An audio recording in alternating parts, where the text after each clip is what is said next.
Our next guest has been with us many times before. Willie Ng was on the Secret Service Joint Task Force in the San Antonio field office for many years, with the Bexar County District Attorney's Office, SAPD, has his own private security company called Blue Armor. He's on our KTSA Connecticut Quality Water Softeners Newsmaker line. Willie, welcome back. Good afternoon. Good afternoon, Jack. How you doing? I'm great, thank you, and I really appreciate your availability on this today, because today is the day we're looking at this Secret Service report on the Butler event, and or at least the summary of what will be the final report. And it's much of what you said when we had you on right after. A lot of it is communications and just failure to use the technology. Right. And we mentioned that when the first conversation we had, the lack of communication, because we experienced it when we had visits here in San Antonio and in the surrounding area, where the local law enforcement agencies did not have access to the federal government's radios. So there's no communication. So you really rely on someone standing with an agent, a local law enforcement agency standing with an agent or in their command post, relaying information to the federal agents, and that obviously did not happen. And I kind of predicted that because you just see it was this chaos that happened on July 13th. It's a particularly disturbing, I think, when you look at that body cam video and people are yelling at each other about the rooftop, and it's almost like, and this is right in the moments after the shooting, right, where they're already kind of having it out over, well, I thought you guys were on the roof, and we told you about the roof. And is that, as you look at stuff like that and you read this summary report, does this look like interactions you've seen in your work with local events? Absolutely not. It was so sloppy. Like the last conversation we had, right? It was either ignorance or intentional. I've never seen anything like that. It was so unorganized. Look, we know already that the Secret Service cannot do these assignments alone. They rely heavily on local law enforcement for everything, right? To help with the advance, perimeter checks, everything. And so, yes, you're going to have to delegate a lot of the assignments to the locals because there's more locals than agents. But you can't forget your responsibility is oversight. Yes, you delegate, but you oversight. You make sure someone's on that roof at all times. And when you don't see them, you question, where are you? And if you have to have an agent and actually doing the roving around and checking on those sites that you're delegating for locals to do, that's what you do to make sure the job is being executed correctly. It also seems to me like, and I may be wrong, and you're the expert, but I mean, in a lot of jobs, there's a right way to do it, and then there's the way you wind up doing it out of boredom and complacency. And like the whistleblower that Senator Hawley has says they weren't on the roof because the roof was hot. It was a metal roof. Is there complacency here too? Like, because there hadn't been anything at any of these events for a very long time, they just started not keeping their eye on the ball or losing their edge?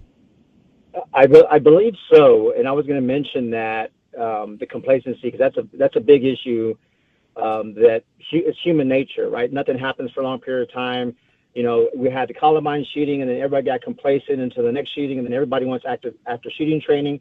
So I believe that is what happened, but you just can't allow that to happen when your responsibility is to protect the president or the former president or the vice president of America. I mean, you cannot be complacent. And if you become complacent, then you probably need to find another occupation. We're talking with Willie Ng about the summary of the Secret Service After Action Report on Butler here on KTSA. I remember reading that after the Kennedy assassination, there was reluctance in the FBI and the Secret Service, both of which had made mistakes. Secret Service in terms of protecting Kennedy, the FBI in terms of tracking Oswald. There was reluctance in both agencies to, I guess the word would be discipline, agents because they thought the public will think, well, that's what, that's the problem. That's what caused it. Is it hard for these organizations to take action or make corrections? Because when they do that, in the public's mind, that's like them assuming all the blame.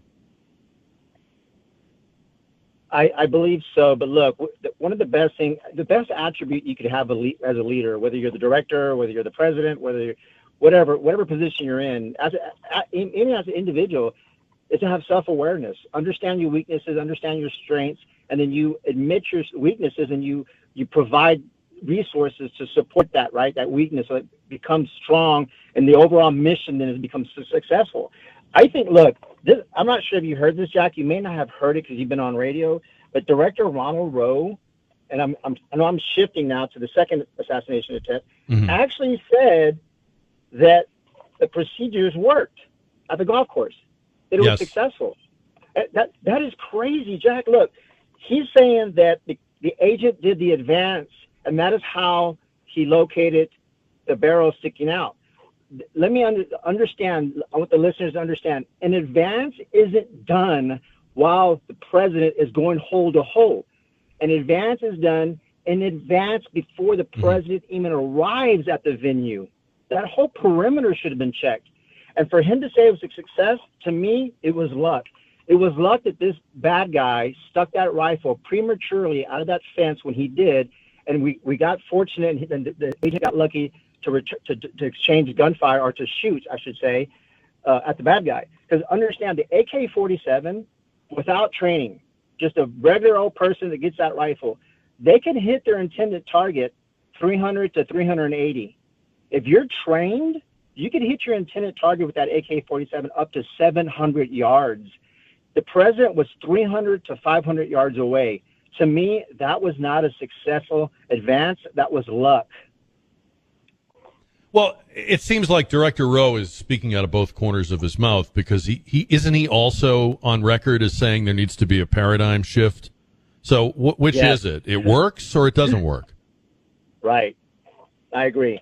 But I will agree there needs to be a shift. As I mentioned to you prior to the last interview, we have so many resources going to low-level and mid-level dignitaries, not just American dignitaries. I'm talking foreign dignitaries, people who aren't even Americans that are coming here, and we're assigning resources to them.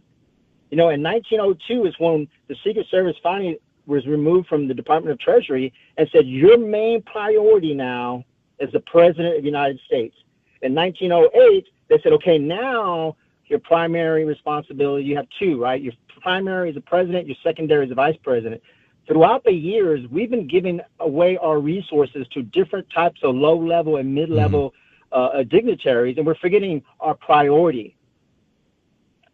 Yeah, no, that is a great point. And I guess to put a capper on that, and I know people don't like to talk about this, but from the standpoint of a terrorist or even an attention-seeking nutcase, the president is the target. Like, there's no notoriety if you take out the deputy secretary of the Treasury, right? Right. I mean, what gets you in the history books, what makes you a household name, is attempting or getting a president, and so that's the paradigm shift right there. That's your ball game right there. Right. Yeah, absolutely. By the way, correct. do you have confidence that now that they've, I guess it was either yesterday or today, they passed the bill that says, okay, Trump will get equivalent security to President Biden? Do you have confidence that that will translate to, significant and noticeable greater security, or are you still concerned that even with that measure, they're not up to the game here? I'm concerned because it's not about quantity, it's about quality. If you have Rowe saying that was a successful interaction or prevention the other day, that concerns me. So again, it's not about quantity. If you give me 100 agents and they don't know what the heck's going on, then I'm just as screwed as having 10 that don't know what's going on, right? So I think that they need to revisit And I know the morale's down. They did studies. The morale's down in that agency, just like national law enforcement agencies. The morales are down, but they've got to do something, and they've got to start pulling resources away from things that are not necessary and start focusing on the priorities. Very good point. Willie Ng, whose company is Blue Armor, and spent 8 years on the Secret Service Joint Task Force here in San Antonio. Willie, thank you for the time. We appreciate it today. Thank you. Talk to you soon. It's 4:48 on San Antonio's 550 and 107.1 KTSA. Going to be a hot weekend. We'll update KTSA's AccuWeather forecast. Get a look at KTSA time saver traffic right here.